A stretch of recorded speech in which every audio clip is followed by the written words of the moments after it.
এ যেন মোটরের রাজ্য। ছোট মোটর, বড় মোটর, মাঝারি মোটর কিংবা বিশাল সাইজের শক্তিশালী মোটর সবই পাওয়া যায় এখানে। আছে ভালো মোটর, খারাপ মোটর, আর এসব মোটরের বেশিরভাগ সংগ্রহ করা হয়েছে বিশাল বিশাল জাহাজ ভেঙে। প্লেন মোটর, গিয়ার মোটর, তারপর ডিসি মোটর, এগুলো আমরা কালেক্ট করে চিটাগাংয়ের ভাটিয়ারি থেকে, জাহাজ ভাঙ্গা থেকে, সেখান থেকে আমরা লট হিসেবে অকশনের মাধ্যমে আমরা এগুলো কিনে নিয়ে আসি। ধোলাইখালের এই দোকানগুলোতে মূলত পুরনো জাহাজ থেকে সংগ্রহিত মোটর বিক্রি করা হয়।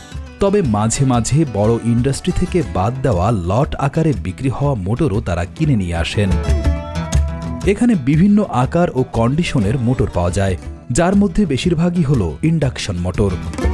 কিছু আইটেম আবার একেবারে ইনটেক এবং আনটাচড অবস্থায় থাকে, যা ক্ষুদ্র, মাঝারি বা বড় কলকারখানায় সহজেই স্থাপন করা যায়। কিছু আইটেম আছে একেবারেই কমপ্লিটলি ইনটেক, একদম আনটাচ।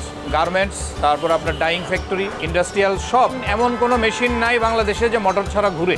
জাহাজগুলো যখন ডকইয়ার্ডে খণ্ড খণ্ড করে কাটা হয়, তখন ছোট বড় বিভিন্ন ধরনের মোটর নিলামের মাধ্যমে এসব দোকানিরা কিনে নিয়ে আসেন।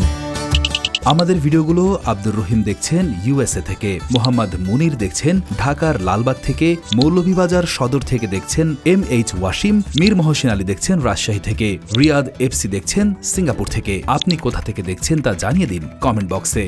এরপর মোটরগুলো পরীক্ষা নিরীক্ষা করে সেগুলোর কন্ডিশন এবং ব্যবহারের উপযোগিতা বিবেচনা করে দাম নির্ধারণ করা হয়। আমরা একেবারে মিনিমাম প্রফিটে, যে প্রফিট না করলে ব্যবসা চালানো সম্ভব না, ওই ধরনের প্রফিট করে আমরা মালগুলো সেল করি। দোকানিরা মোটরগুলো কেনার পর সেগুলোর অবস্থা যাচাই করেন। যেসব মোটর মেরামত করে পুনরায় ব্যবহারযোগ্য করা সম্ভব, সেগুলোকে সার্ভিসিং করে বিক্রি করা হয়। আর যেসব মোটর একেবারেই অচল, সেগুলোকে কেজি দরে বিক্রি করা হয়। মোটরের দাম ও তার প্রকারভেদ এবং কন্ডিশনের উপর নির্ভর করে ভিন্ন হয়।